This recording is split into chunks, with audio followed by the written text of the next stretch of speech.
of Public Works, Roads, Energy, Infrastructure and Transport.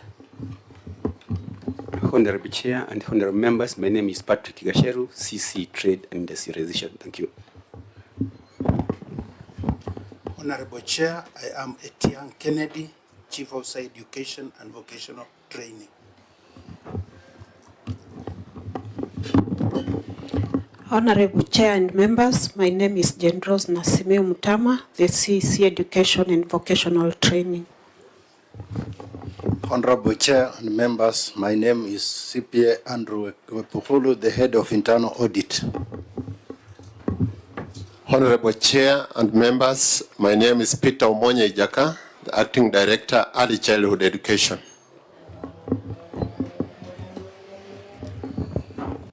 Everyone from the delegation has gone on record? Fine. I would believe that those who have not gone on record are members of the Fourth Estate who are welcome to cover today's proceedings. We proceed then to the next order, which is administration of oath.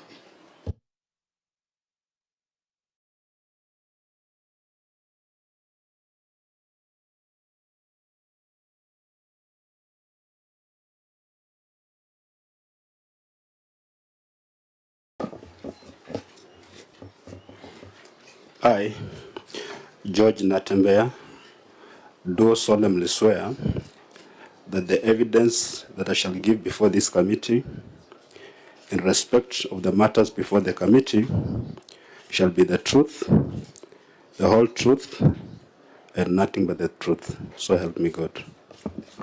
You will proceed to table your written responses.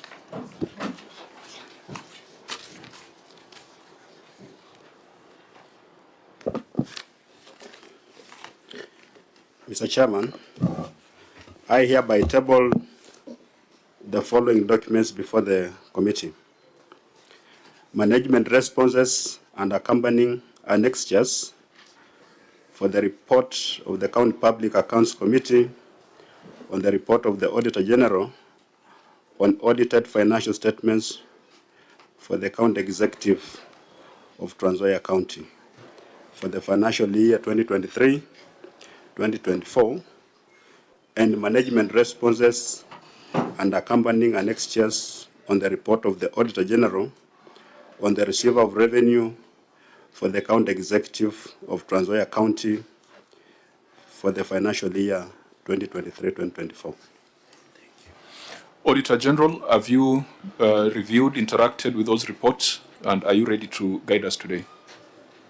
Thank you, Chair. Yes, I do confirm that we received the responses from for both the County Executive and the ROR earlier in August, I think 24th of August, when we were scheduled to meet, and they resent the same a week or so ago. So, yes, we have reviewed them. We have interacted with the reports, and we have also given the briefs to this committee. Thank you, Chair. Clerk of the Senate. Thank you, Chair. Yes, I can confirm we received the responses in time as prescribed by the letter asking the County Executive to appear earlier on in August. Thank you. Okay. I'm informed that you submitted fewer copies of the annexures than was required. Initially, what was the requirement? 15 copies each. And how many copies have we received? 8. 8 copies. Now, you notice that we are 9 members, plus the friend of the committee. Those are 10 members, plus the other stakeholders. And that is why the count comes to 15. Now, I don't want to waste a lot of time on this point, because the House is sitting at 2:30. So we don't have luxury of time. What I'm going to direct is, notwithstanding that non-compliance, we will attempt to proceed on the basis of the annexures that we have. If we get to a point where we cannot make progress because due to shortage of documentation, we shall take a view at that point, so that we don't spend too much time on this point. Honourable members, do we agree? It is not our usual stance. If we said 15 copies, it should be 15 copies. But because we want to deal with the substantive issues, I want to request that we attempt to proceed. If we hit a snag due to shortage of documentation, then we take a view at that point. Agreed? Chair, I think that Chair, maybe, sorry. Yes, Senator Wambua? Chair, under the circumstances, I think we can attempt to proceed. If it becomes impossible for us to move, then we just have to stop. Because I don't understand, Chair, where there is only one annex that is supposed to go around all the senators for a query. So if we get to a point where we cannot proceed, then we just can't proceed. Senator Cheraki?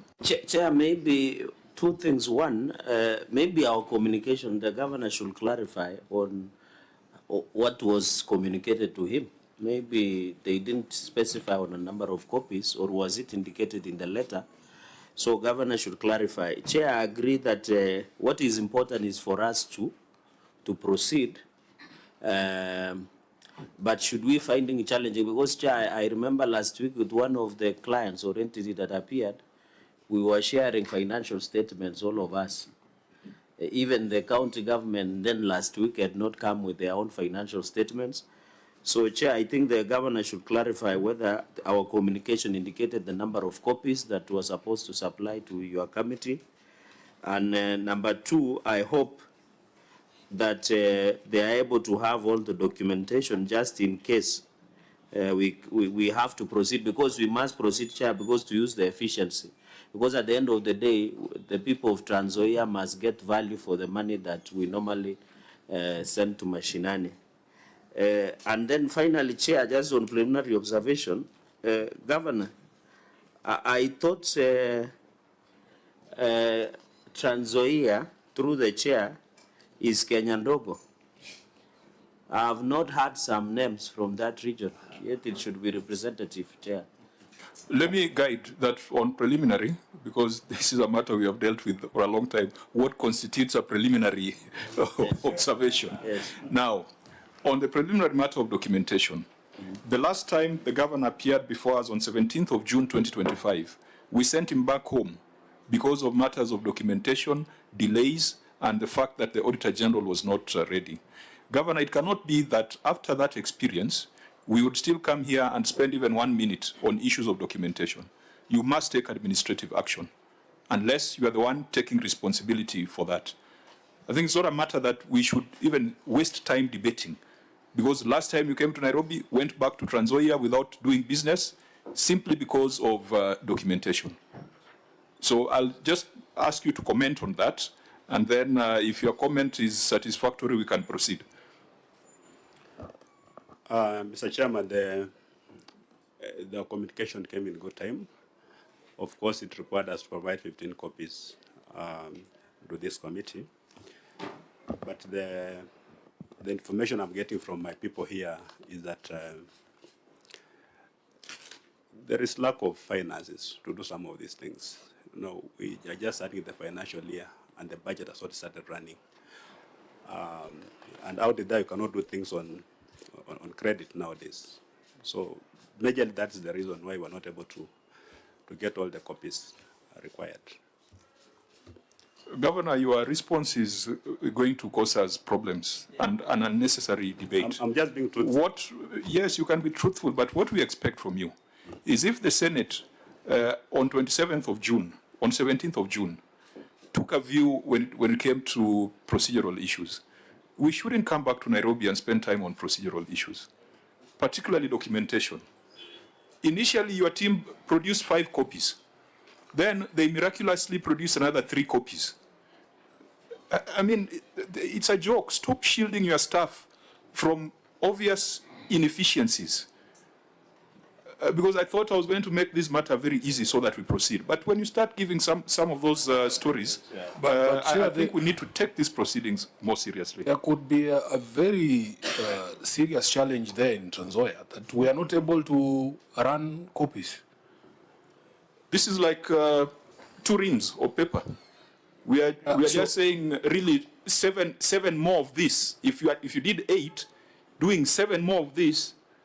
So because, Governor, for us as a Senate, we are under the impression that counties have been properly resourced and financed. We have passed the Division of Revenue, we have passed CARA. What just explain the challenge kidogo, because I'm honestly also quite surprised that Trans Nzoia is basically running on fumes. There's no money to run copies. Mr. Chairman, there is no money. We all received one disbursement for July. July? Yes. There is no money. I know we run these copies in Nairobi, not in Trans Nzoia. Who is going to do this on credit? So when I say there is no money, I'm just being truthful. I'm not giving excuses. It's just the truth. You want to run 15, you have got money for 8. Governor, what do you do? it is 1 minute to midday. We are not going to waste time on this matter. I've given the directive that we shall proceed, and if we get to a point where the inadequacy of copies handicaps us, we'll terminate these proceedings. But the direction we are taking is a direction where we'll start arguing over whether money is in the county, whether the governor is not doing what the Senate requires, and it will automatically result in a termination. We are interested in dealing with the substantive issues raised by the Auditor General in Trans Nzoia. So, honourable members, let's keep that. The conversation around exchequer releases is part of the substantive issues. We shall discuss them when we get to them. So with that, could we go straight to the report of the Auditor General, starting with the report of the receiver of revenue? We have been given a brief by the Auditor General, so we'll go straight to the issues that still remain unresolved. Governor, is your receiver of revenue in the room? Yes, Chairman. Okay, just for identification purposes, who is the receiver of revenue? Okay, so you are the one who prepared the ROR statement. Fine, so Auditor General, let's go to the report on receiver of revenue. And let's start with your observation under budgetary control and performance. Read it out, and then we will look at the governor's response.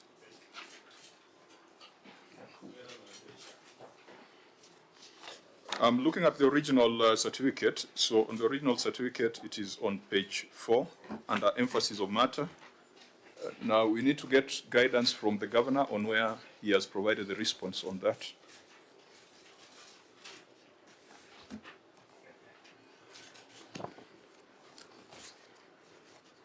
Have you, Governor, are we with you on the same page on the issue? In the receiver of revenue report, there and under the basis for qualified opinion, there are 7 issues, and then after the 7th issue, there is emphasis of matter that talks about budgetary control and performance. I think, OAG, once you read it out, I'm sure the governor will be able to relate to it. Thank you, Chair.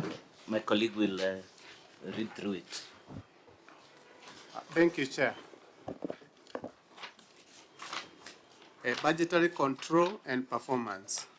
The statement of comparison of budget versus actual amounts reflects county-owned source revenue amount of Kenya shillings 470,522,927 against the budgeted amount of Kenya shillings 643,700,000, resulting in under correction of Kenya shillings 173,177,073, or 27% of the budgeted amount. Further, the revenue corrections reduced by Kenya shillings 22,783,932 from Kenya shillings 493,306,000 Kenya shillings corrected in the year ended 30th June 2023. Your last paragraph, your second last. The continued under correction of local revenue affects negatively the execution of planned programs and activities, and therefore results in poor or non-delivery of services to the public. My opinion is not modified in respect of this matter. Thank you, Chair. Okay, so Governor, whereas we had given recommendations on the report on the executive, for the receiver of revenue, we just agreed with the Auditor General. So there were no specific recommendations, but let's see how you responded to this matter. You can refer us to the page where you're reading from. Mr. Chairman, our response is on page 92 of the receipt of revenue document.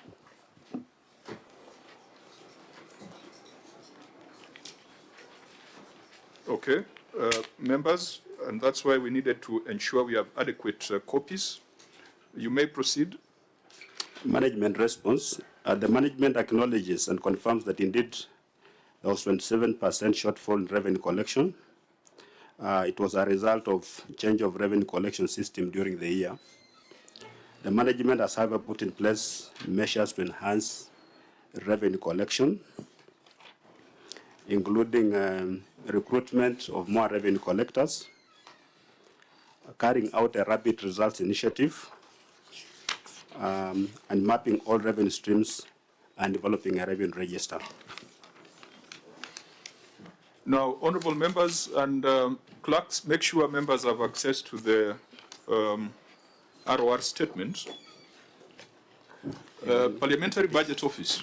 What is the on-source revenue potential for Trans Nzoia County?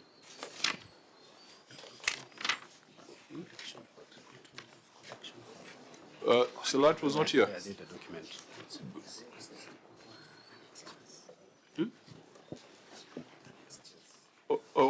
Now, OAG, you had some information on this. What is the OSR potential for Trans Nzoia? The potential recorded by CRA, it's 4.7 billion, which includes an amount of 1.2 billion for the hospitals. So in effect, it's 3.5 billion. However, the information I have is that this figure has been appealed and has been settled at 2 billion following consultations with the county executive. Thank you, Chair. Okay, so members, you can have that figure in mind. Maybe we could adopt the 2 billion as being more realistic. But just a look at the statement of receipts and disbursements under the ROR statement. Governor, your revenues dropped by 20 million. And the explanation is that there was a change in system. While the system was being changed, revenue was not being collected. There was a bit of challenges because the change of from one system to the other was not smooth. The previous guy actually left with all the data, so we were forced to start from scratch, even in terms of mapping revenue streams. Of course, when you have that kind of situation, there could also be revenue leakages along the way before you stabilize. That's the major reason why we went low, but we have since peaked. So if you look at, and I hope your receiver of revenue has given you a copy of the statement of receipts and disbursements for the year ended 30th June 2024. I think let's just have a look at that schedule and ask ourselves whether there is a bigger problem that we need to deal with. I don't know whether you have it. In the ROR statement, I don't think it's reproduced in the governor's report. So clerks, if you don't have a hard copy, please circulate it even in soft copy so that members can follow. So Governor, let's look at the first row on cess. The previous year you collected 44 million. And then the following year you collected 11 million. A difference of 33 million. Yes. How do you explain that using a system? If you go to single business permit, you collected 70 million, and then the year under review, 64 million. A difference of 6 million, which then indicates that business has shut down in Trans Nzoia. How is that explained by change of system? You go down, even parking fees from 63 million to 49 million. Market fees from 17 million to 13 million. Advertising from 17 million to 5 million. Conservancy administration from 5 million to 1 million. Physical planning and development from 4 million to 3 million. You know, it's a long, long list of variation. At the end of it all, the aggregate variation is 20 million. How is this explained? Simply that you changed a system.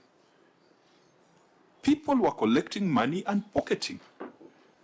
This is symptomatic of theft.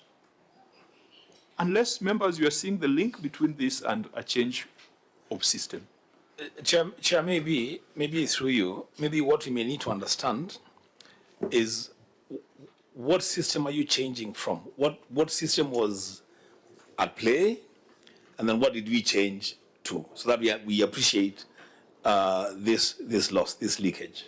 What system was in place before the change? Governor, it will also help us understand if you were to paint a picture of the time that it took for those system changes to be effected.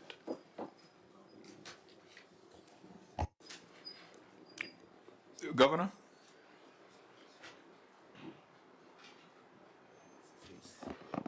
Okay, thank you, Honorable Chair. I will be able to explain what transpired. The Governor has clearly mentioned that we had a changeover of system, and when you look at it, we are having changes, particularly in the single business permit. Honorable Chair, the change happened actually at the peak of most of the revenues, so we were not able to realize that because there is a requirement that you cannot collect revenue off the system. And we're only trying to comply that, because if you collect off the system, money gets into the bank, and we are not able to verify actually how much has been paid through a system, because reporting of revenue must be clearly indicated. Then another reason as to why we had that challenge is that the revenue register or data had been withheld by the previous system operators, which was called ZZ. The new system we are talking about is EREV. So during that period, we were not able to get proper data to have it then mapped through the system to enable us to correct. CRA is very clear in matters of collection of revenue that we cannot do it off the system. And that's actually what we are trying to do, so that we can cap this issue of what the chair is raising, that pocketing the money. If you give staff that leeway to interact with money, then you lose the money. So we want all the revenue, it's a requirement that all the revenue system actually has to be cashless. So that is why we experience that. But when you look at the current performance, Honorable Chair, we have mitigated that. Current performance, we are looking at 2023, 2024. I was only trying to... And the reason why we must have this conversation is we must find out who the culprit is. Okay. Is it the system vendors? Yeah. Is it the collectors of revenue? Because there is a problem. Yeah, sure. There is a problem. And that problem, we must deal with it. Okay. So go back to single business permit, that line that you had picked. How do we explain that?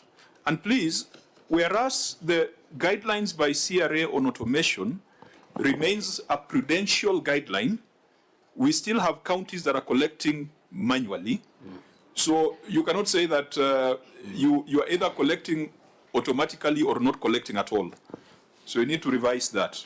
So explain to us, for example, that single business permit, which indicates that there was a 10% drop. It means that 10% of your business is shut down in an economy that should be growing at 5%. Yeah. How do you explain that? Just take that, that row. For single business permit, Honorable Chair, a common practice for most of our taxpayers or our clients is that during that period when we issue invoices, and they tend to pay more during that time, because we also do a lot of compliance during that period, because once the invoices are issued and confirmed, now what follows is collection.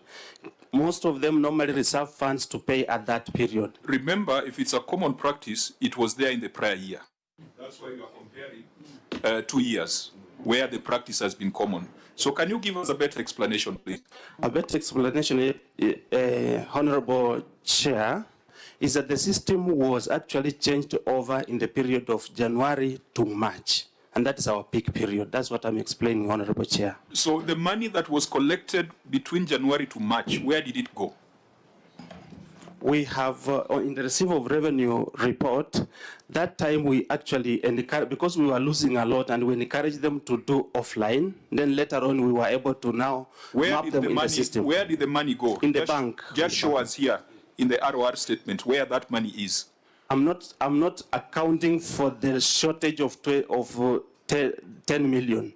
I'm not saying when we collected 10 million and we banked it somewhere or somebody took the money. We were not able to realize revenue collection during that period because there was a system changeover. We were affected, not that we collected and we banked that money elsewhere, Honorable Chair. Senator Wambua, then Senator Chirati. Chief Officer, you may land yourself in some trouble. You've just said, your own words, that the time of changeover is when a lot of people are paying their rates. And because of the changeover, the implication is that people did not pay. Is that what you're saying? True. You're saying people did not pay. True. So why did you effect the changeover at a time that you're supposed to be collecting revenue? Through Honorable Chair. It was your decision to through Honorable Chair, we only picked single business permit, and I'm saying single business permit, its peak is at January and March, but other revenues were still going on. There are 11 rows where there was a drop in revenue, yes, which cumulatively comes to 20 million. Yes. So I don't know whether you have 11 different stories for the 11 different rows. Senator Chirati. Let me pick it from where you have left. Governor, how long has been Ibrahim Chisaka been acting as the governor? How long has been Ibrahim Chisaka has been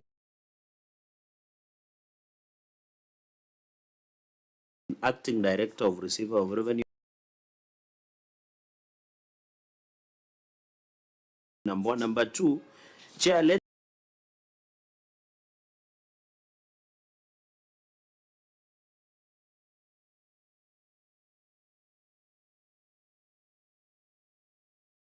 me pick it from where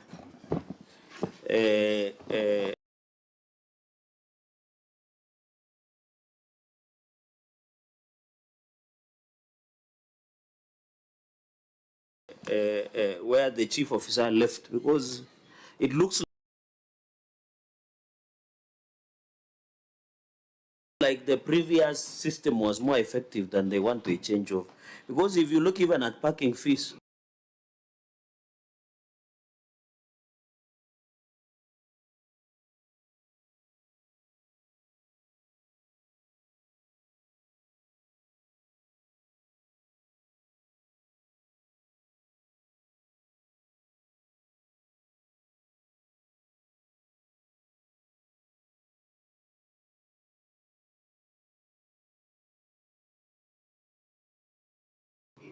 I don't know whether people park only in January, because the street parking fees in the 2023-2024 was 14,532,865, sorry. Financially at the previous 122,700,000.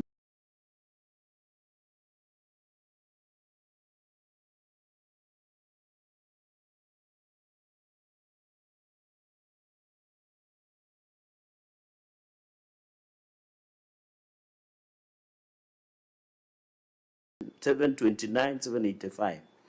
So, Chair, if you look at the entire parking fees, there was a drop of close to 14 million. He has argued that his single business permit was a drop because people take business permits in January. But on parking fees, the fall is from of almost 14 million.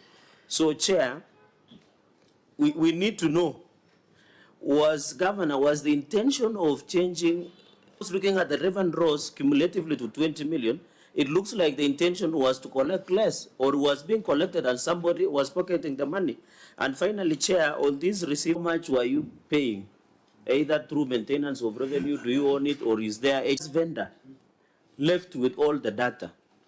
Was there no agreement between the county government and the vendor that left? Because I thought those, and it is good you have one of the advocates here who was my classmate, chair.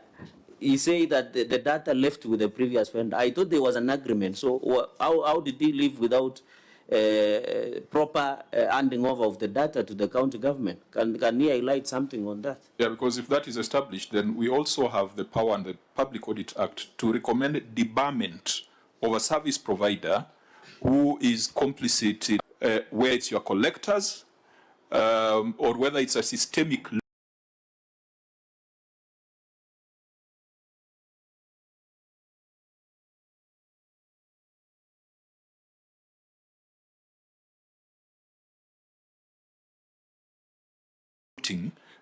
from the public. So that's Chair. Okay, Vice Chair, then the Governor may respond. They can respond to both with what Senator is asking. I want to ask how you manage your revenue. Do you have a committee, or it's just one person who receives all the revenue? Because then if you have a committee, then weekly or monthly, you can sit to review the performance. Because I'm looking at SES. So, that would be my question. Okay, Governor, you may respond. Or Senator, please go on record. Senator Thank you, Chair. My name is Senator Mwenda Kataya, member of this committee. Okay, proceed, Governor. Mr. Chairman, I just want to address two issues. That one, no system can cure the mindset. So if people want to really steal, the system may reduce, maybe by creating efficiency. And these are things that we've been talking about even in Transoya, that the system on its own really cannot increase revenue. So the problem of leakages is there. It's a big problem that we are trying to address. Unfortunately, of course, we are discussing this matter at the point when we are changing the system, and therefore the problem has been compounded. Number two, it looks so bad because we are looking at it line by line, then we are comparing 2023 and 2022 and 2023, and we are seeing the very big differences. But you see, there is a line there called miscellaneous receipts, which is 51 million Kenya shillings. Some of the differences you are seeing in these revenue streams, actually because of that confusion, the change of the system, were not captured under those revenue streams, but they were captured as miscellaneous. So we have look at the revenue stream, we have lost about 10 million, but part of that money is under miscellaneous. Actually, if you remove miscellaneous, it becomes a very, very sorry state. But this money was somehow collected. There was an element of misclassification of the revenue, the revenue source. As I said at the beginning, we did not have a cordial parting of ways with Zizi. And I can see here we don't want to discuss what has happened subsequently, because yes, indeed, the change affected revenue collection. But when we come here subsequently, we are going to demonstrate that indeed revenue collection has increased as a result of change of the system. Of course, we tried to get the data, but the guy just went to court. He took us to the law courts. He lost the case, and he went to the High Court. So as we speak now, the matter is pending a determination by the High Court. Now, Governor, we are here not just to fault find, but we are here also to find solutions. And when we have this conversation, maybe you looked at the global picture, but we look at the details. This Senate, we are very well equipped alongside our partners, the OAG, the ESC, etc. We look at the details. So we probably will not exit this without exhausting the details and finding a solution that will also help you. And I hope that as you're having this conversation, you can be open-minded, because there is a problem. In fact, when you tell us that 51 million has been lumped up as miscellaneous receipts, that should be a serious problem. There is no way as a shopkeeper you can have, you can receive money and not know whether you sold Omo or salt or sugar. I mean, that's even a corner kiosk is not run like that. So that alone should drive you to demand more from your receiver of revenue.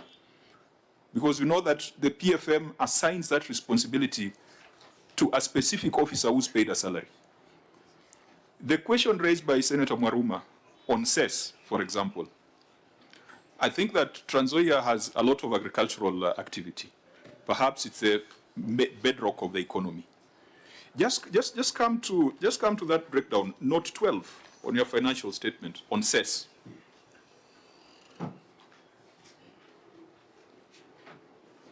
Where cess dropped from 44 million to 11 million. Does it mean that during this transition, because I don't know at what point cess is collected, is it on the road? Is it at the farm gate? Is it at the market? On the road. So does it mean during this transition of system, even the ropes that are put on the roads were pulled out? Mr. Chairman, as we speak now, because of the measure that we put in place, cess is the best performing revenue source in Trans Nzoia as we speak now. Estimated to be around how much? Actually, we exceeded by how much last year? 8. Last year, we collected 80 million from cess. So there's no reason why cess should ever go down in any financial year, isn't it? There isn't any reason why it should. So where you've got a 30 million drop in cess, it means probably 30 million plus was collected and stolen. That possibility is there. Now let's deal with that possibility so that we assign responsibility. You have made a very crucial point on receiver of revenue. The governor has chosen to ignore my question on how long the receiver of revenue has been acting, because that is a very important person in terms of the whole architecture and design. Governor, you have not answered the question on how long your receiver of revenue has been acting, because from the report that is on receiver of revenue is here, how long has he been acting, yet he is paid and designated.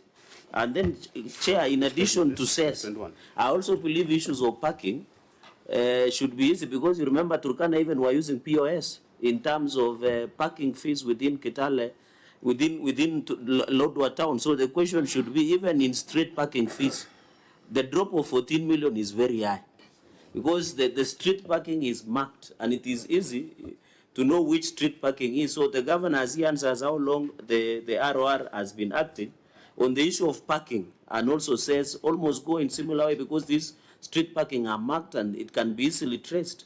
Thank you, Chair. Mr. Chairman, if you go on page 21 of our document, you'll see how we have disaggregated that miscellaneous. Page 21 of which document? Because you had responded to... The receiver of revenue document. Your response was on page 92. So we go back to page 21. 21.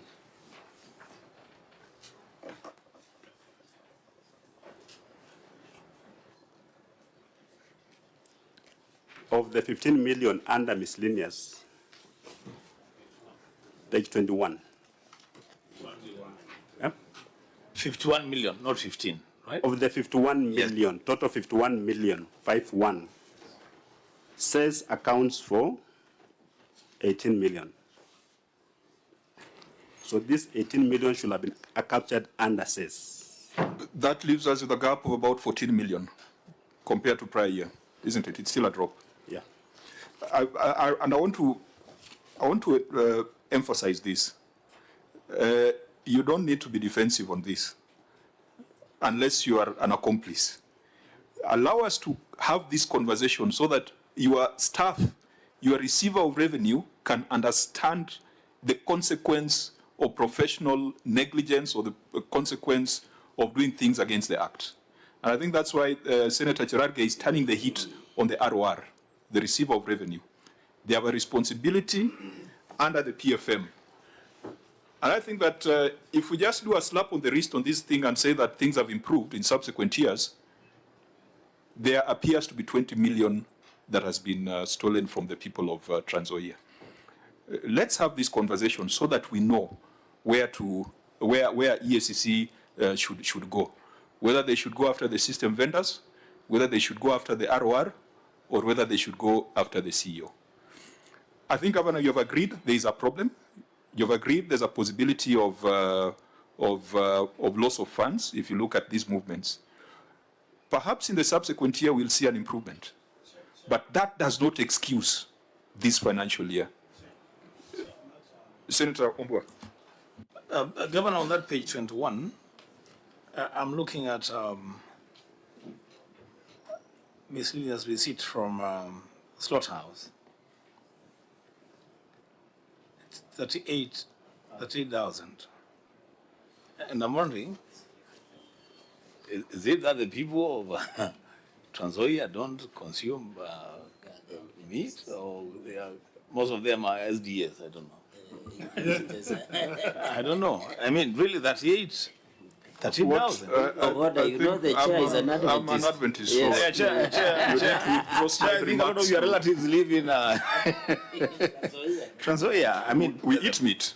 You eat meat? Yes. So what? Meat, not meat. What is that? What the explanation there, Governor? Yeah, Chair, but there is a question by Senator Cherargei that should not be lost. When did the ROR begin acting? What happened to the previous ROR?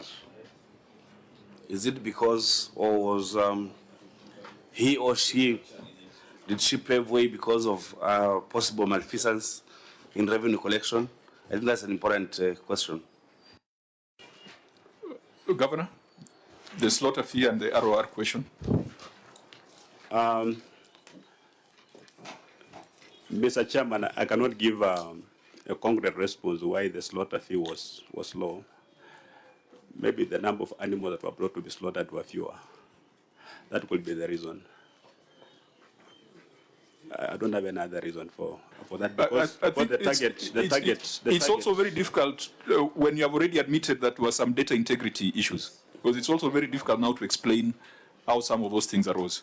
Because I thought it would have been easier to say, yes, we have had challenges, we have data integrity issues, we have migration issues, and therefore, what then should we recommend? Because if you try to explain numbers, Chair, that's what I began by saying, which in your view are not verifiable, then I've already said that the system can't replace the mindset.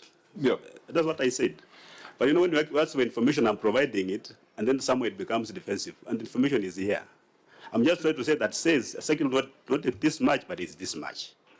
There's a shortage indeed, and we admit there's a shortage. Correct. Can we do better? I believe we can do better. The bottom line is that there's a 20 million drop, yes, which is not consistent with economic growth trends.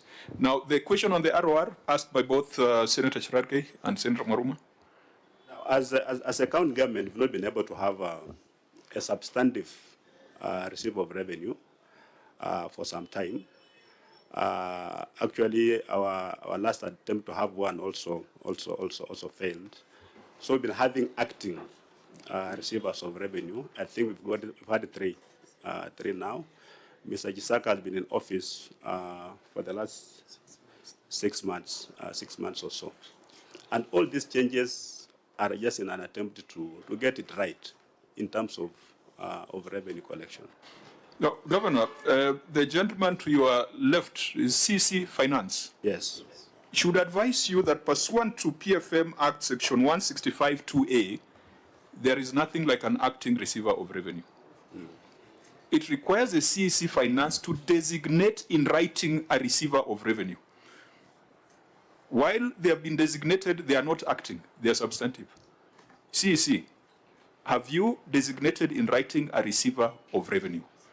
Because there's nothing, you can have director revenue that can be acting, but the receiver of revenue is appointed, and whether they are an intern or whether they are substantive, as long as the appointment is in force. This is a responsibility of CEC Finance, pursuant to Section 165(2)A of the PFM Act. Thank you, Honorable Chair. I have designated him as the receiver of revenue, but the acting director of revenue. But so there's nothing like acting receiver of revenue. They can be acting director of revenue, but as long as the designation lasts, they're substantive. And they take responsibility for any material non-disclosure or any shortfalls in the receiver of revenue statements. So now, Members, we probably need to proceed because I think Governor has admitted that there's a problem, even though he's attributes it perhaps to a cost that we do not agree with. But if you look at even the performance, OSR potential of 2 billion, and you are effectively just collecting 261 million because 209 is from hospitals, NHIF rebates and facility fees. We have sat here, 261 million is perhaps equivalent to what Turkana collects. We were in Turkana last week. I've asked Senator Chesang, because I appreciate that Trans Nzoia compared with the Homa Bay, I think Trans Nzoia, the gross county product could be higher. Even the per capita income could be higher. I think it's a much wealthier county. Homa Bay collects 1.2 billion. If you reduce the hospital fees of 800, it's still 400 million. Trans Nzoia, with all its wealth and potential, is collecting 261 million. What is the problem, Governor, broadly speaking? And maybe as you respond, I can allow Senator Cherargei to chip in. Maybe as you make a ruling on the under collection of 20 million, and we should not gloss over. I think the reason we ask a governor, the substantive office holders, is for accountability purposes, so that if the committee recommend further action, we know who to help. So the under collection of 20 million, Chair, must be looked into. Somebody must be held accountable. And finally, Chair, I ask a question which I think, Governor, you either deliberately choose to ignore or you didn't want to. I wanted to find out what is the agency fees or the maintenance fees of this system.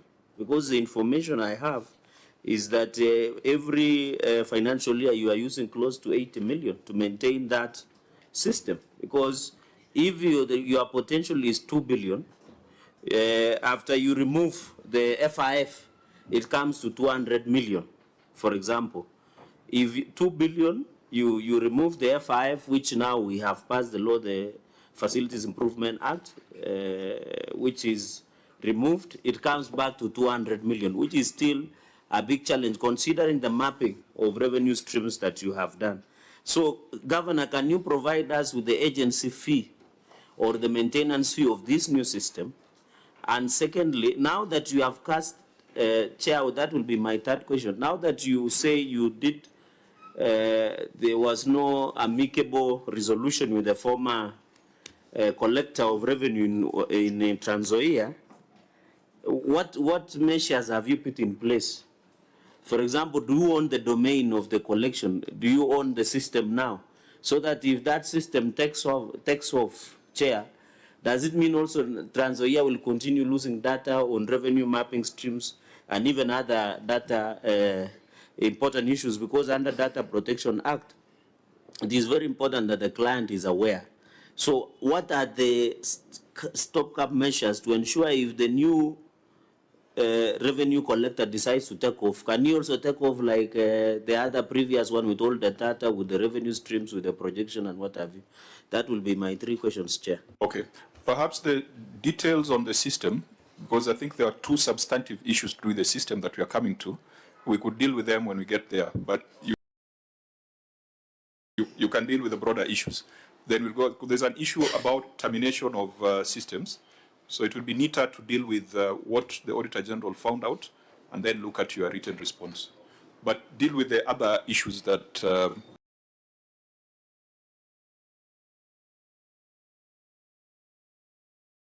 have been raised.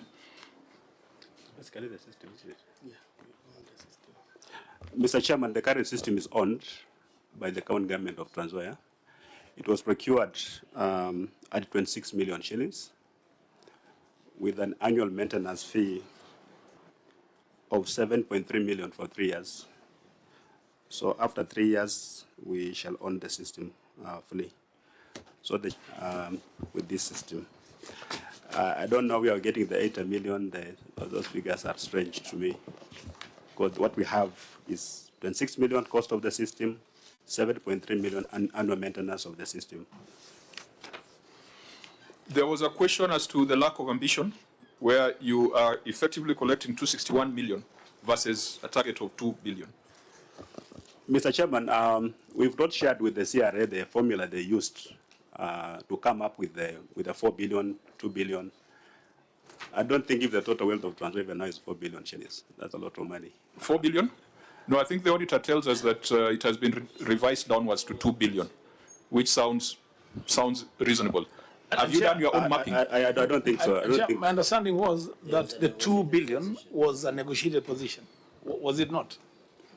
That the CRA had proposed 4 point something, then it was contested, and then stepped down to 2 billion. Chairman, personally, I've not engaged in any negotiation with CRA over this figure. But as the CEO of the entity, what is your on-source revenue?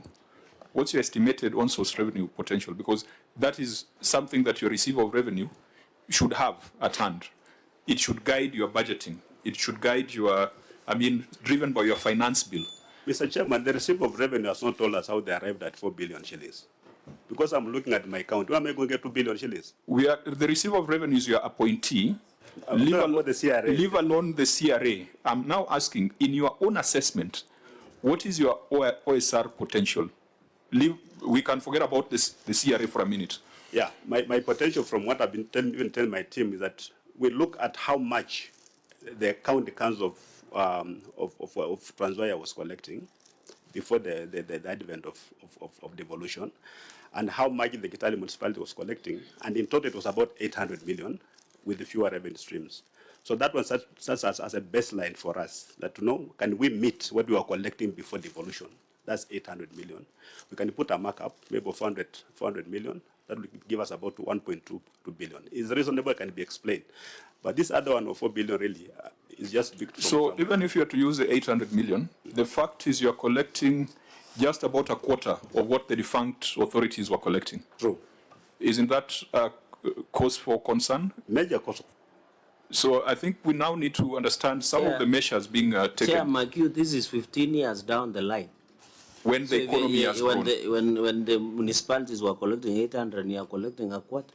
So it means there is a bigger problem. And I thought the governor, you said you have mapped more revenue streams, which are much more than other municipalities. So where is the challenge?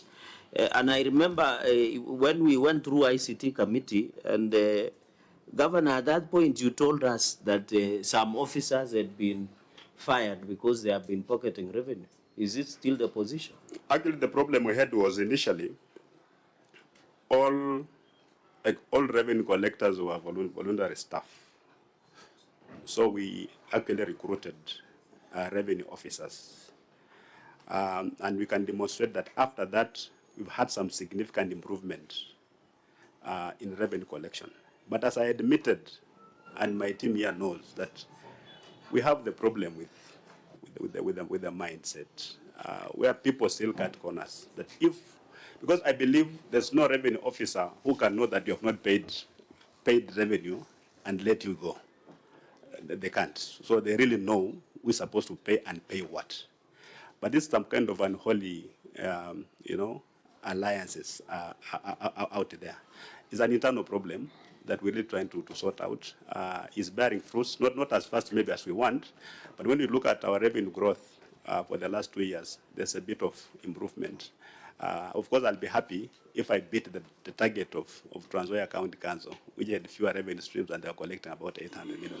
And of course, at that time, when they reached that record of 800 million, even councillors at that time participated in revenue collection. They went out and tried to participate. So it's a matter of sealing loopholes in the revenue collections department, where we have got officers. Actually, people fight to be deployed to revenue, including enforcement officers. They'll rather go to revenue than go to the hospital. So that should tell you something. Like when all policemen want to become traffic policemen, the motivation is quite obvious. So these are the things. If this committee has a solution, I'll gladly bring it on board. How do we seal loopholes in terms of leakage of revenue? Because that's where the problem is, nowhere else. Chair. Senator Ampua? Chair, let's have a candid conversation because the governor is being candid. Governor, are you telling this committee and you're telling the people of Trans Nzoia that there is somebody sabotaging revenue collection in Trans Nzoia County? Is that what you're saying? That there is sabotage of revenue collection in Trans Nzoia County? Governor? I wouldn't call it sabotage. I'll just call it maybe theft. Yeah. I think that seems to be it. And that's where we now need to,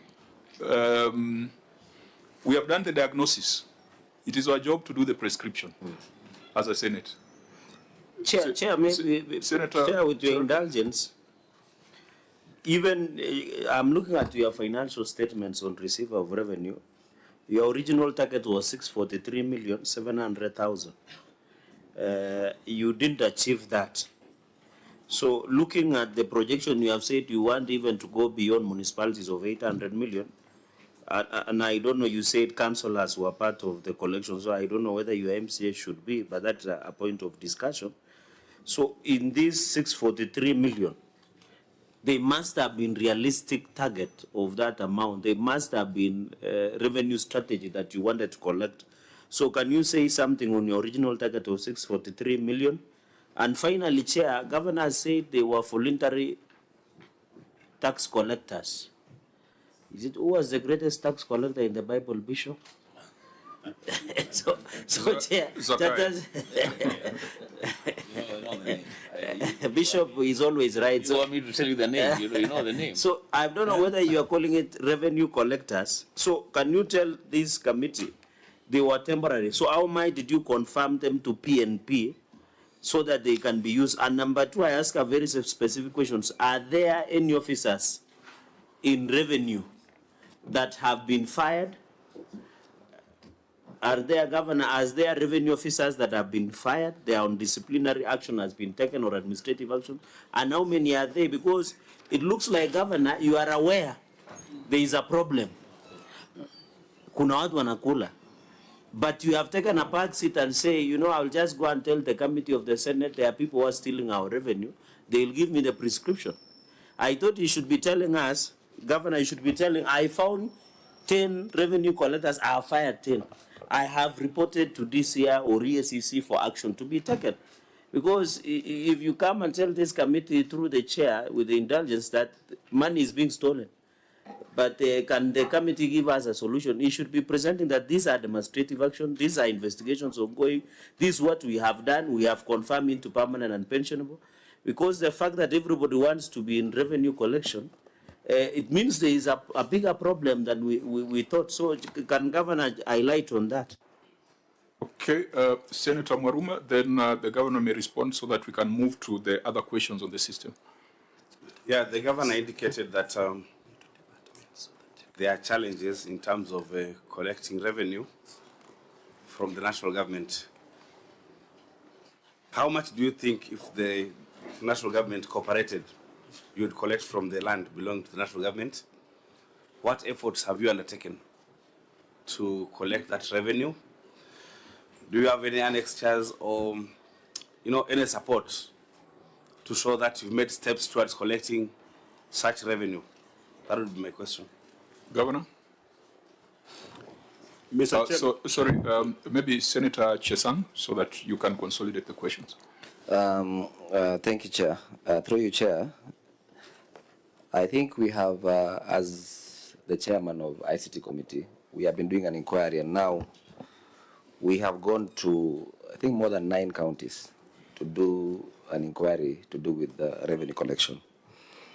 And just as an example of the last 2 counties that have gone, we have seen, of course, improvement in terms of on-source revenue. In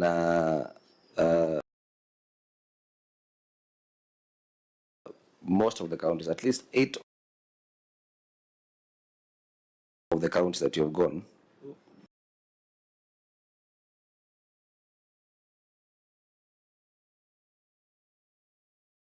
we have seen improvement. For example, in Machakos,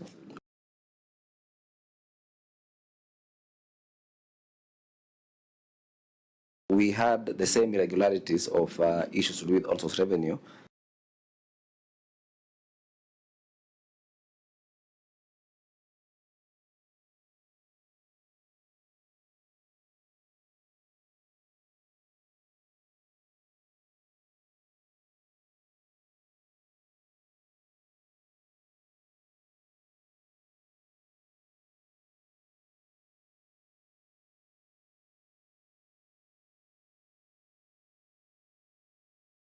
And when we went there, we found out that the governor had fired, I think, a few staff, I think around 30, yeah? Around 30 staff that were found doctoring the system and trying to, the staffs that were stealing, or maybe they were interfering with the system, the on-source revenue system. For example, Machako, the first time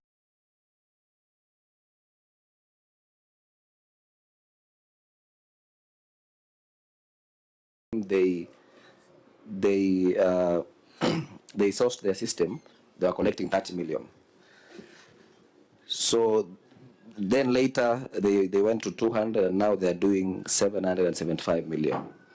The same with Kiambu County, they were doing 2.9 million before the EPR system, billion. And as per now, they are collecting 5. It is the prerogative of the governor just to be serious with this, with the staff, or maybe the issues where he thinks there might be a problem, because you can't honestly be telling us that the slaughterhouse only collected 38,000. Because we people of Trans Nzoia, I think, apart from where we come from, we can afford meat at least, I'm sure. So there must be a problem in the system. Yeah, there's definitely a problem. The governor has owned up. It's just his response that was evasive, because he attributed this to systems. But I'm glad that under oath you have said that systems cannot be the solution. They can be a problem, but they can never be the ultimate solution. So we now need to... I've talked about the removal of volunteers that are inherited, the people who are collecting revenue. We removed all of them. We removed all the cashiers who were involved in revenue collection. We recruited new officers, new revenue officers. I think, with due respect to Senator Cherargei, whatever you're explaining, is it captured anywhere in your written responses?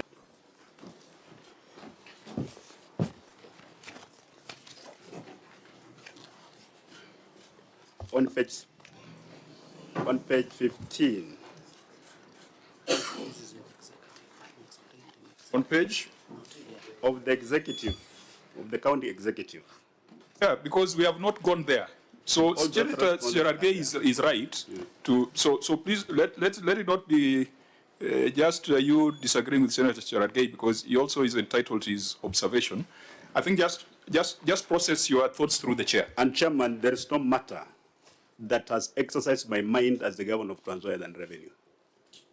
That is the matter that gives me sleepless nights, because I need to employ more people. The wage bill is high. To accommodate that, I need more revenue. And my officers know that. We've actually participated in all these things to ensure that we up our revenue. So really, it's not that we have not done anything. On the national government, we've got a lot of property that's owned by the national government, including Kenya Seed.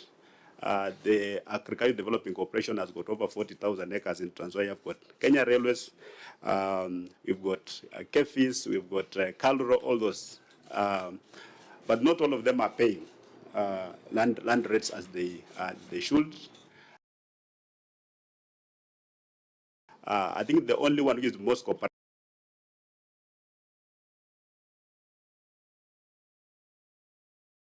is Kenya Seed.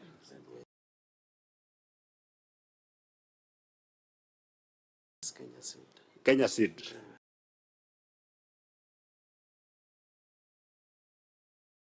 Kenya Seed.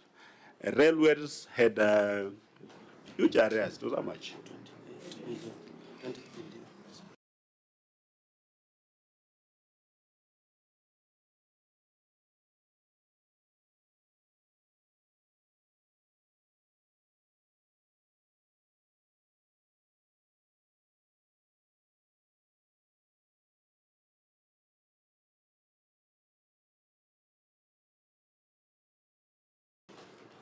about 20 billion that they should have paid us, but they have not paid. So the national government again has contributed to some of these things. When you look at Trans Nzoia as the grain basket of Kenya, the people who produce most of this maize own less than half an acre of land, a majority of them.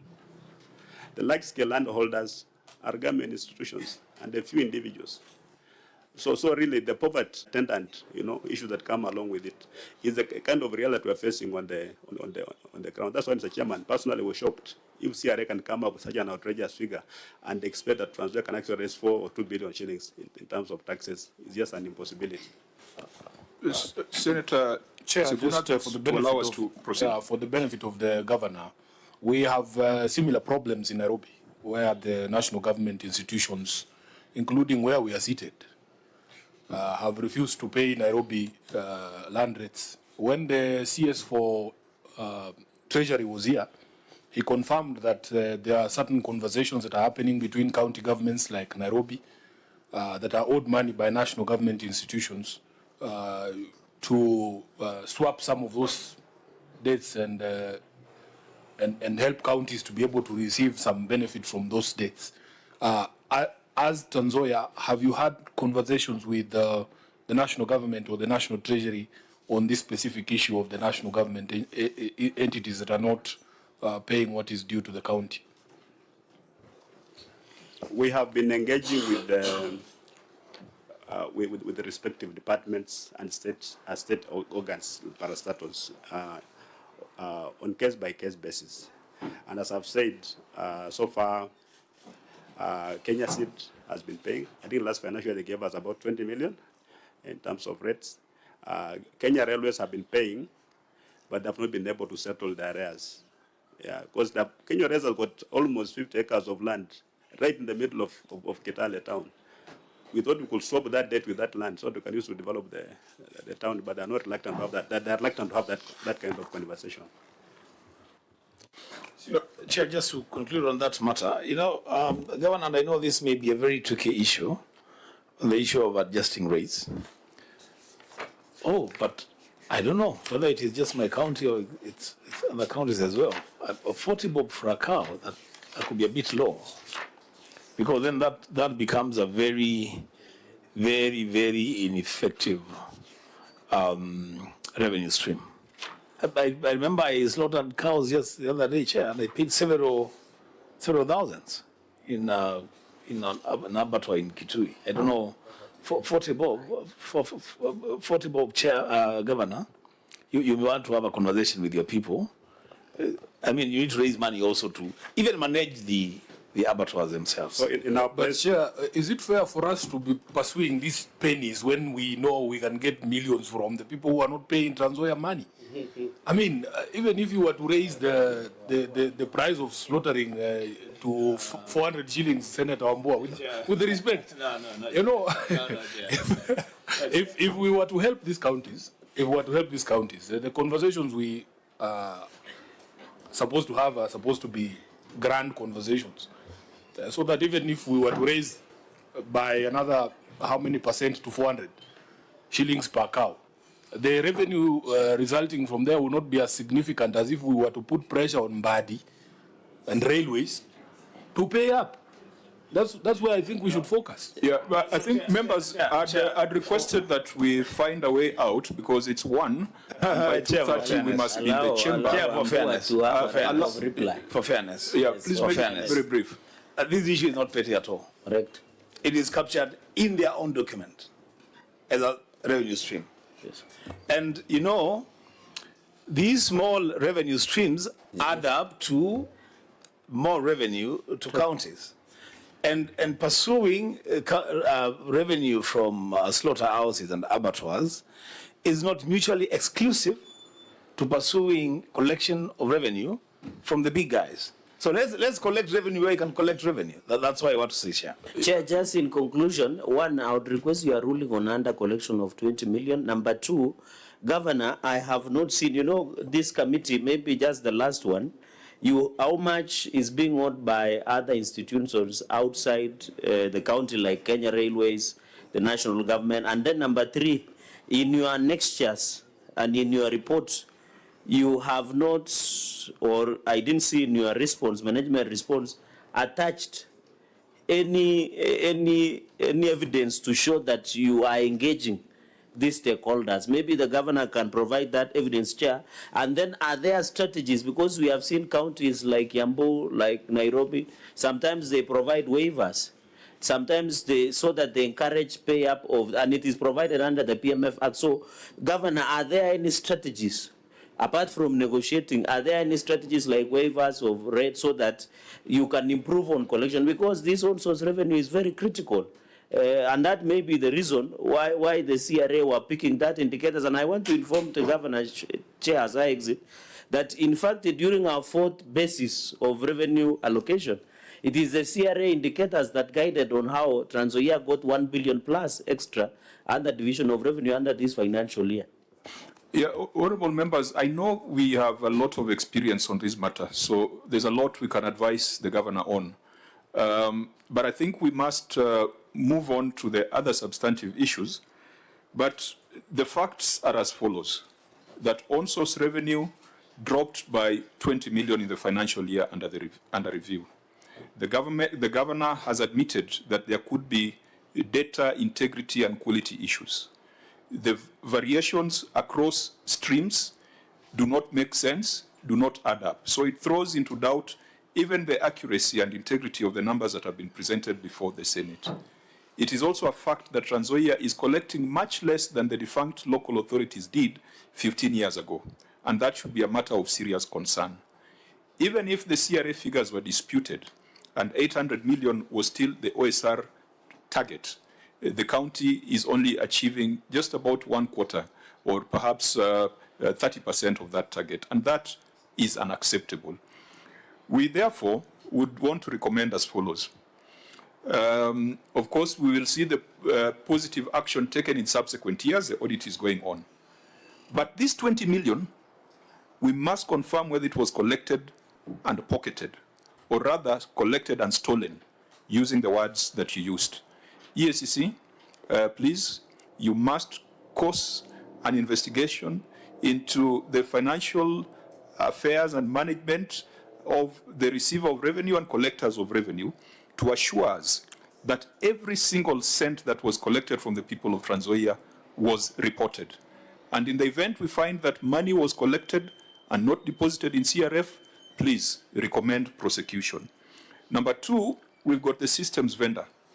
We will take the written responses, and I think, Clerk, we must write to the systems vendor so that they show cause why we should not recommend a debarment as per the Public Audit Act.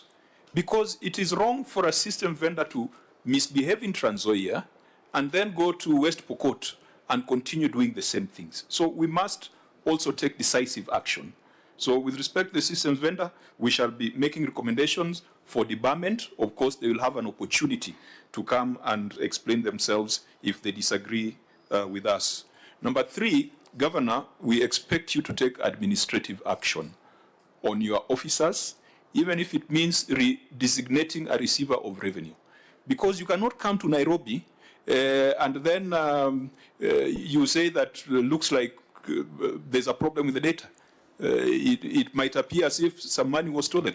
Those are issues that your ROR, I mean, that's the only job of a receiver of revenue, from morning to evening.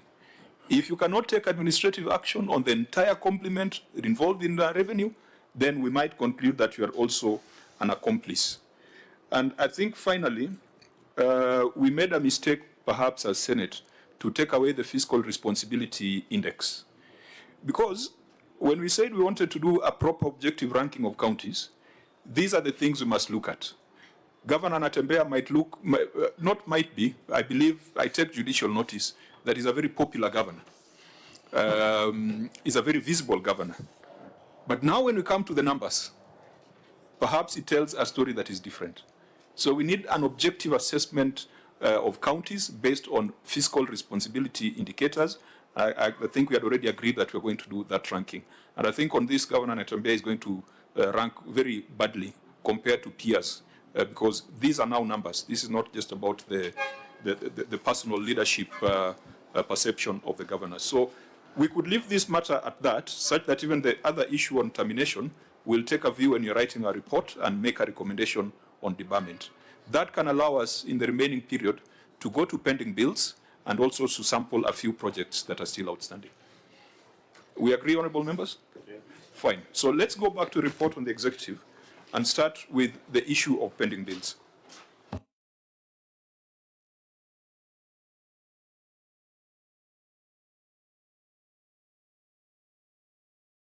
OAG, you will read your finding under pending accounts payables.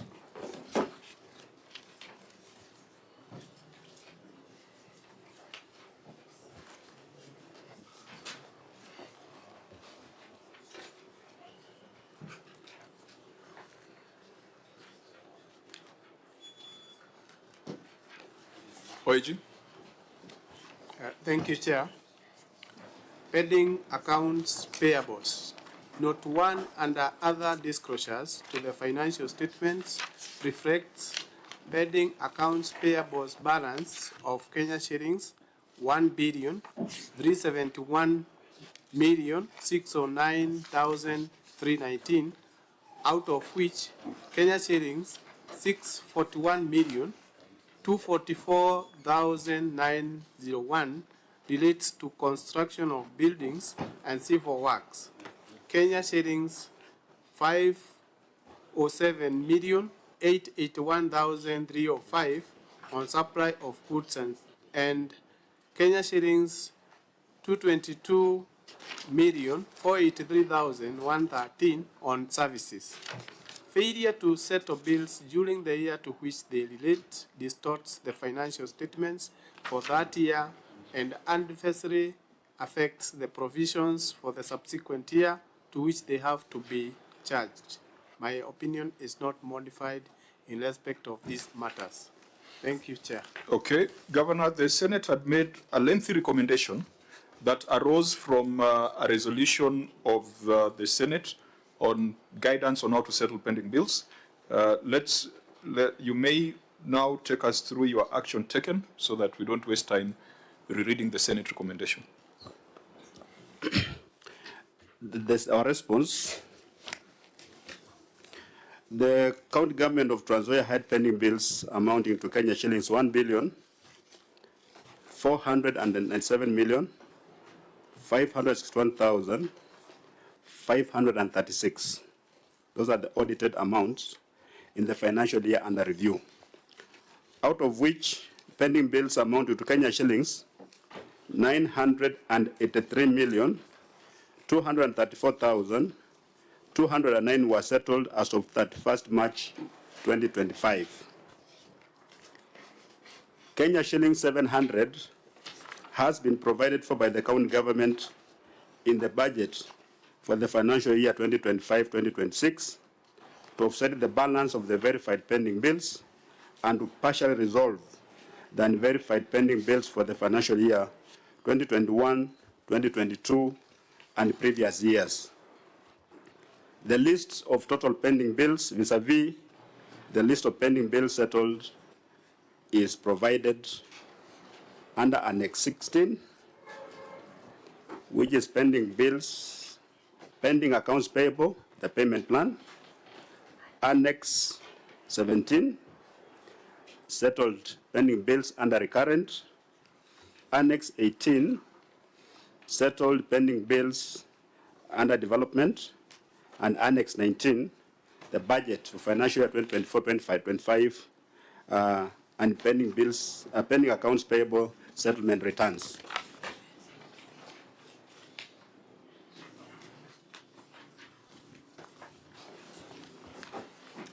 To start off, Auditor General, what number should we be dealing with?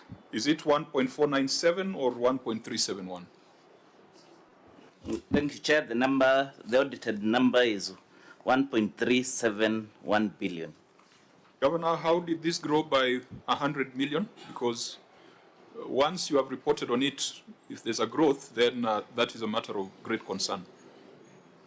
What should be the right number so that we are sure what we are querying?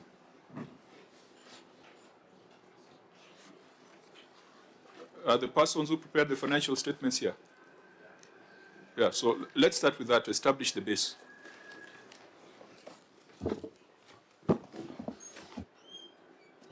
Honorable Chair, I'll respond.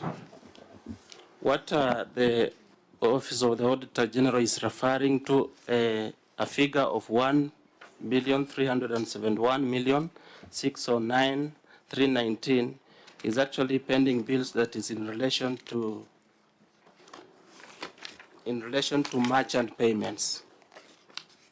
Can you speak English, please? Just tell us what number. 1,371,609,319 shillings. There's a gap of 125 million. Just explain. I'm coming to that. That is what we are interested in. Okay. Yeah. We also had some pending bills in relation to staff pending payables of about 16,800,000 in relation to community health promoters that had not been paid for the month ended June 2024.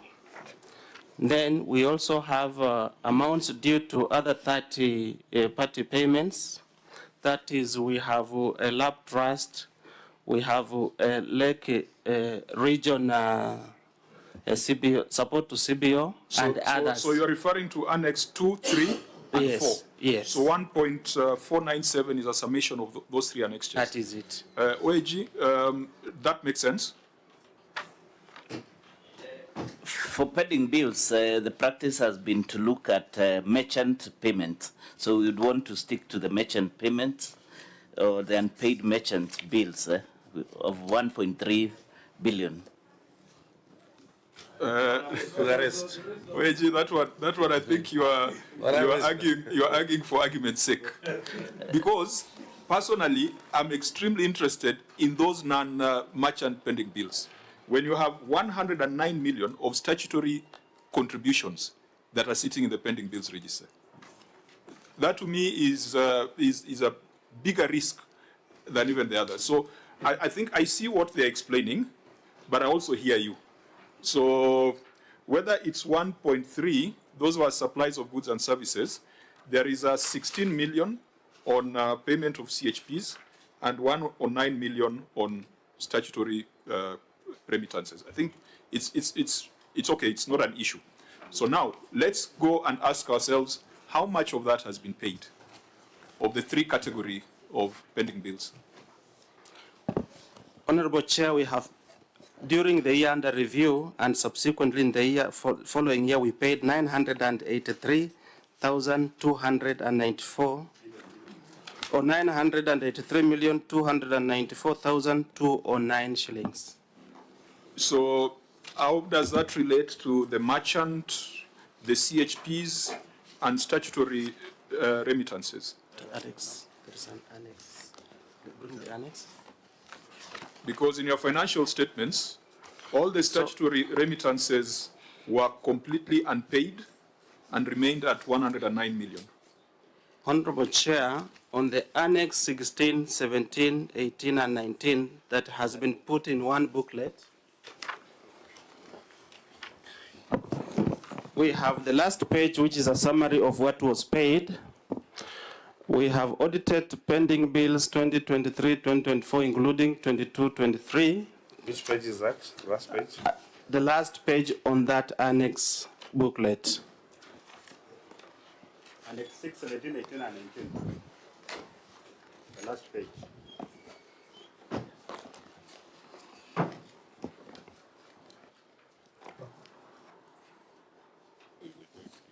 Here we go with this. Total this.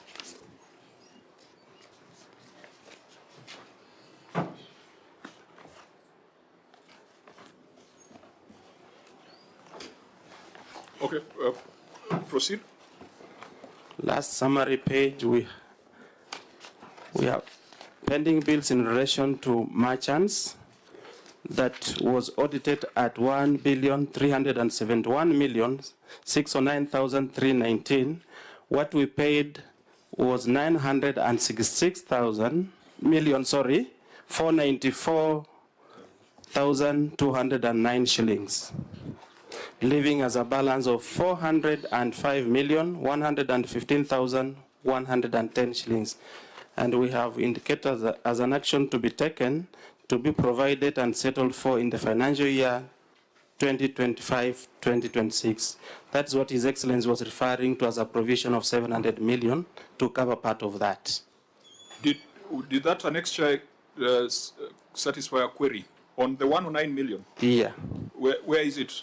109 million is included in the second row on that summary page, where we have said other third-party payables for the year 2023, 24, and 22, 23, and 23, 24. Please just move a bit slowly, and so that we are with you. The last page, Chairman, the last page. Last page of annex? Yeah. Annex what? 16, 17, 18, and 19, the last page. That page, just hold it up, Governor. That one that looks like stained litmus paper. Oh, yes. So what do we make out of it? It's just a summary of what was paid. Segregated payment of pending bills, as you asked. So maybe, Chair, as you look at it, is it possible to disaggregate the third-party payables, 22, 23, 23, 24, which read 273 million? What are these? Is it loans? Is it NHIF, SHA? What are they? You've only paid 16 million. And I would be worried if it is loans belonging to workers or employees. I would really be worried.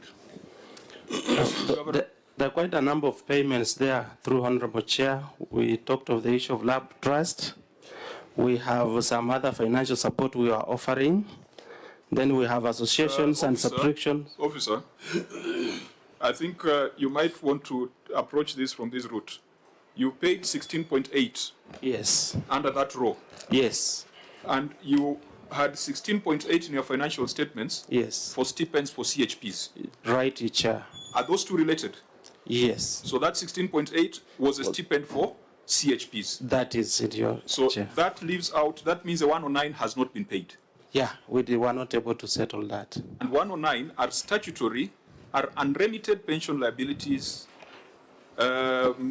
subscriptions, pensions, etc., etc., statutory deductions, which are some of which are effected through the payroll.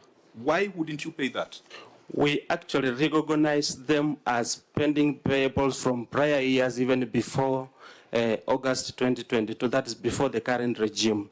So why we provided them in the financial statements to enable us to have a basis you have for a column payment. Here for date contracted. Yes. We can see the date contracted 2023, 2023, 2022, 2023. Right. So this one you're not running away from. These are statutory deductions unremitted during the financial year of 109 million. Correct. What 109 million relates to the financial year 2022-2023, but what we incurred and accrued was for the financial year 2023-24 was 16,800,000, which we settled, Chair. Why does 109 million sit in your books as unremitted statutory deductions? That is a question. Those were just arrears, They were just They were inherited arrears. Their pensions, their monies deducted from employees. Yes. Kept by the county government. Yes. And held under the English of inherited arrears. True. Governor, you see the team that you are running? Chairman, I mean, do you understand my concern? Because the money has been deducted from employees. It is sitting somewhere there in the entity. Mr. Chairman, we inherited the debt, not the money. Because this 119 was inherited, money that was due to LAP Fund, NSSF, all those entities. The money was not paid, but we don't know where the money is. Today, as we speak, we remit money as we deduct. Yeah, Governor, there was a colleague of yours who told us that because of these issues of late exchequer releases, sometimes entities pay the net salary to employees. and then you have to look at your cash flow to be able to pay the statutory deductions later. If that is the case, just explain. Just explain. Is that the case in Trans Nzoia?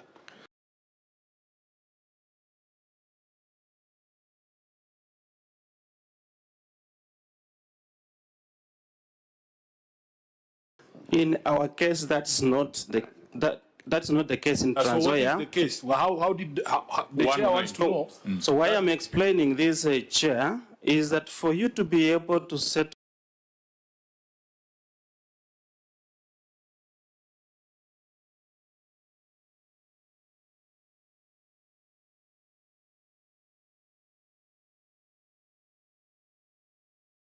any pending bill, it must be reflected on the face of your financial statements.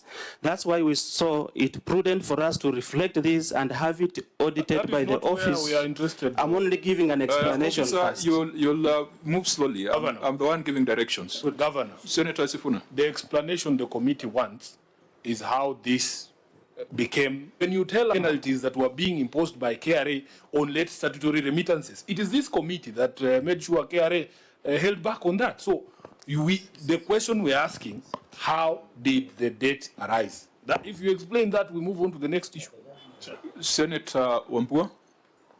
Chair, in the interest of time, if I had the governor may want to listen to this. If I heard the governor correctly, he said that this 109 is inherited from before 2022. Yeah? And I think he went on to say they inherited the bill, not the money. So what the governor is saying is that, yes, he is admitting there is money that was deducted from people's salaries, not remitted where it was supposed to be remitted in previous administrations, and to date that has not been settled. If that is the position, Chair, then perhaps the question would be, what is the county government doing? Because this is actually a criminal act. You know, you have deducted money from a member of staff and you have not remitted. What is the county government doing to fast track the remittances of the 109? I know that's the conversation. I think that is our working definition, as you have described it. So that's what we need to deal with. So that the governor can answer both. There's account.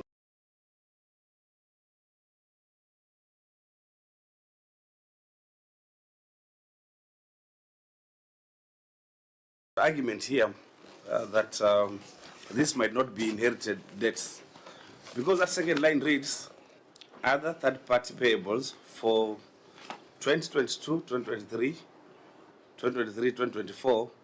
If it is 2020,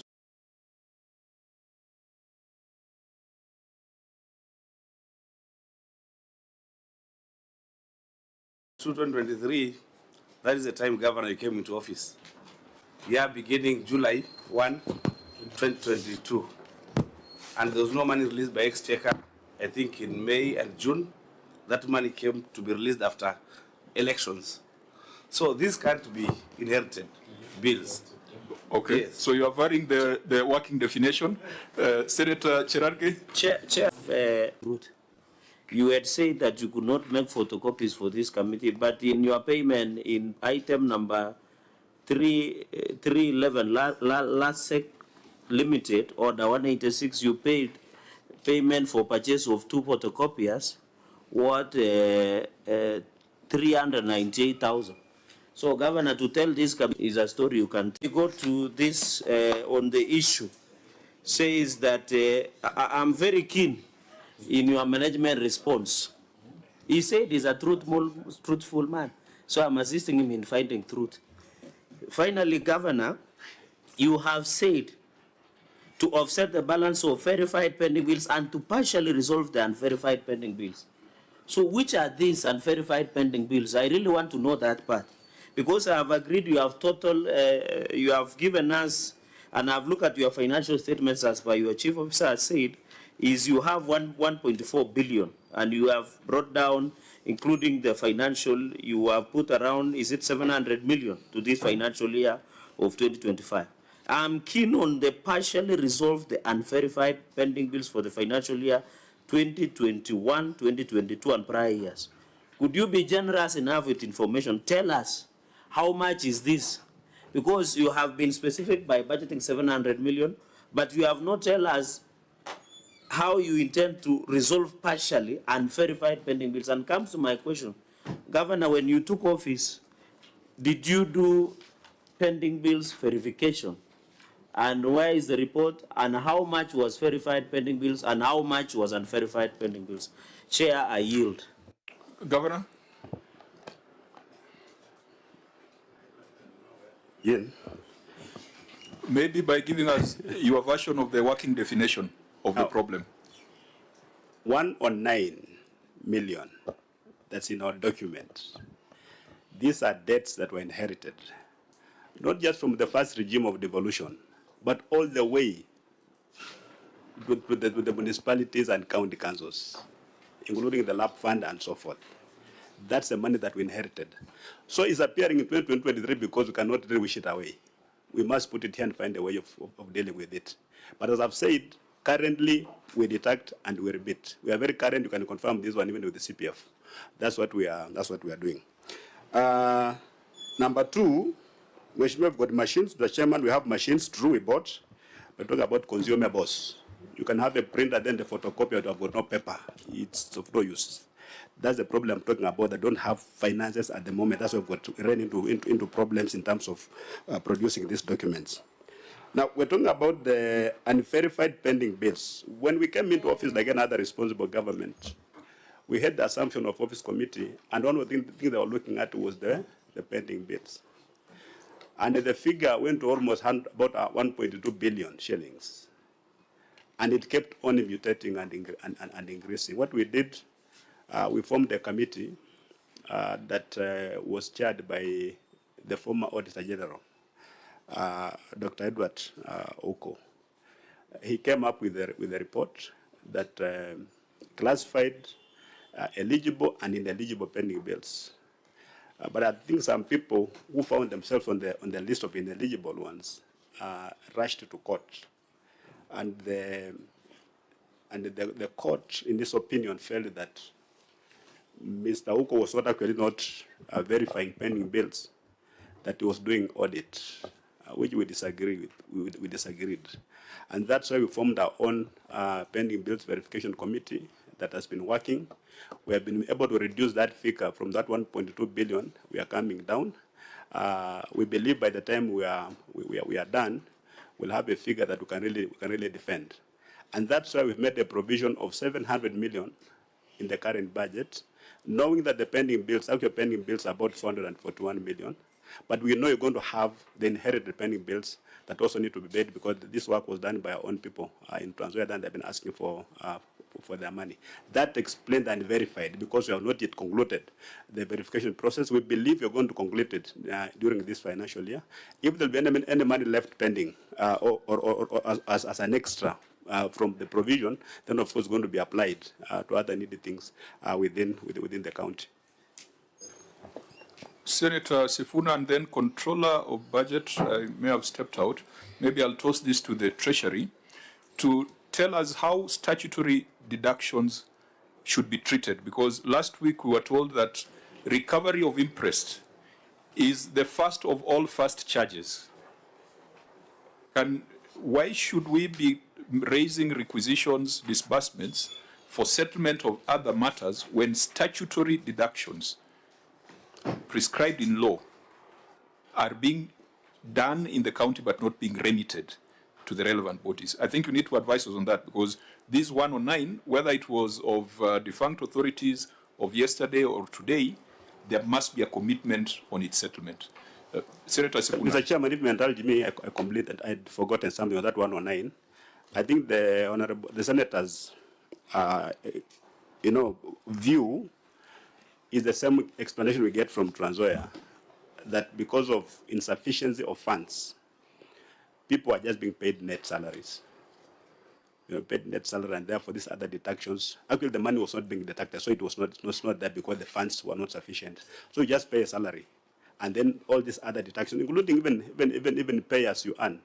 No, people are not paying, and that's why sometimes we get even penalties from KRA. As I said, we're not running out from this. Do you agree with that explanation? I do. How do you agree with it? Because when you make requisitions from the control of budget, your requisition grows. This is current, Mr. Chairman. We're talking about municipal councils and county councils. They were just paying net because the funds were not sufficient. So you'll assume that actually they deducted the money for lab fund when indeed they did not deduct the money. Senator Sifuna? Mine is a very small, curious observation. Governor, this is Annexure 17. When I look at the first page and the second page, there's a lot of women groups who are doing business with your county. You can count almost 20 on this page too. From Bicholwa to Rambisia to Kendelesia, I can see a lot of women groups. What is the story in Transvaal? Very briefly. No, we need to learn from other people. Yeah. What is the story, Governor? What we do in Transvaal is that we've tried to operationalize ACPO, access to government procurement opportunities, by young people, by women, and people living with disabilities. They form groups, and those groups, we give them company names. Through, of course, Huduma centers, they're given company names to trade with the county government. So what we do, once we give them the money, we also give them a tender to do. Yeah, we don't just give people money to go look for work, and then they'll come telling you we bought chicken and they all died. So we'll give you a government tender and government funds to go and do this. And so just a way of empowering our people. That's why you can see all those groups there. Okay, I think you sampled the first two pages. We don't know what appears in the other pages. But let's go to the substantive issue on how to treat this 109 so that we can give directions. Mr. Chairman, it's actually more than 109. We're having an engagement with Lab Fund. Lab Fund is asking for 600 million. So this disclosure is not Lab Trust CPF, they're asking for 1.2 billion. You have only captured 33.4 million here.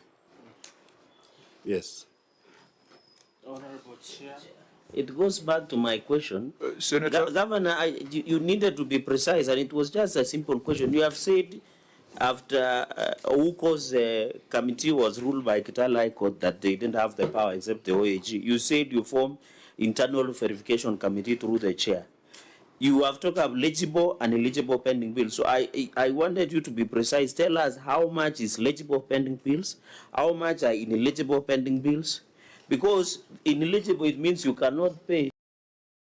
So why are you providing for in the budget?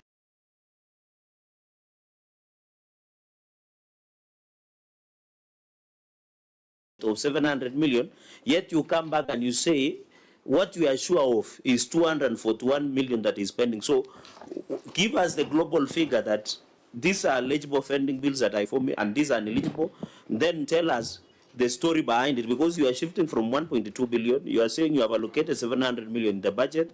You are saying you are sure that eligible is 241 million. So what is the story in this verification pending committee, and is it through the chair? Can you provide that? Chairman, what I said was that the former Auditor General, Edward Ouko, chaired the Committee on Pending Bills. His report was challenged in court and it was set aside. We didn't just fold our arms and sat there. We formed our own Pending Bills Verification Committee, whose work